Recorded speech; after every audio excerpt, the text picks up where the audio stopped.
And not eating meat ain't going to make you more spiritual. Eating meat ain't going to make you more spiritual. That's the work of God, the work of the Holy Spirit. When the words say be filled with the Spirit, you don't mean, don't eat certain things and you'll be filled with the Spirit. Don't, make sure you eat this and drink that and you'll be more spiritual. No. We just need to yield to the Holy Spirit. Stop quenching the Spirit. Stop grieving the Spirit and let Him fill us. And we need to walk and live and be led by the Holy Spirit.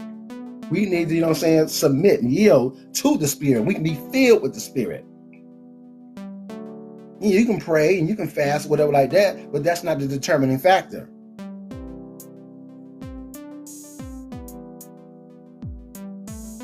Verse 4. Who are you that judges another man's servant?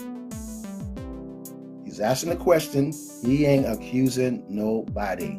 Of course, perhaps these things were in the assembly, like that, with Jews and Gentiles coming together. The Jews were raised under Jewish, dietary laws and the keeping the law and the Sabbath. And now here is, the new dispensation, a new covenant, based on the finished work of Christ. It's a renewing of the mind on their part. And then for those who were in the world, who were never subject to the law and like that, it's a renewing of the mind, even to them to come into a covenant relationship with the one and true and living God, that they were serving idols, like that, worshiping false gods and demons, like that. And they were, fornicating and committing adultery and everything like that. And that was, hey, it wasn't against the law far as the law of man. So they probably didn't have no conscience about it, that I'm, sleeping with multiple women, or, they might feel some type of way if you are sleeping with someone's husband or wife. They know that's, but then some people, they don't care, I mean, they worship it up to 10. They probably had temple prostitutes and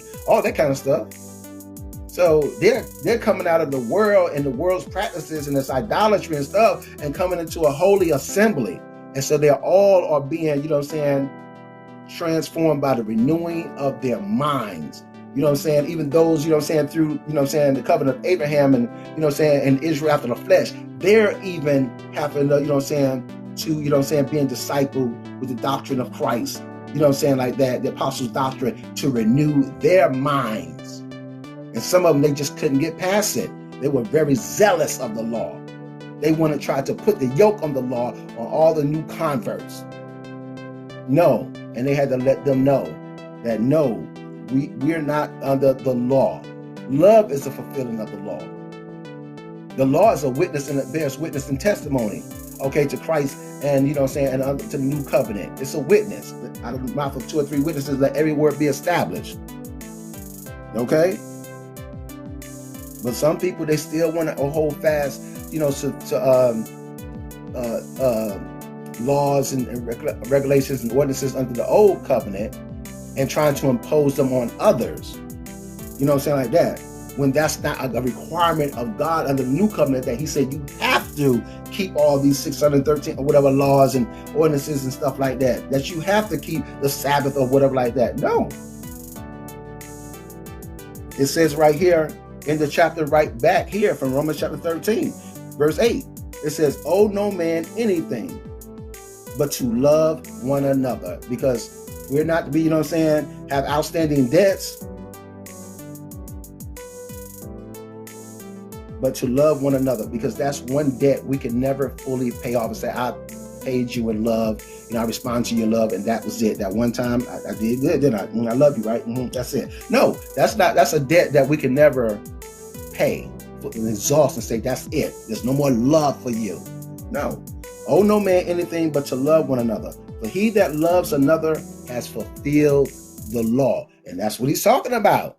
If we're walking in love, the royal law, of God, which is the law of love, that is the fulfilling of the law. The end of the commandment is love.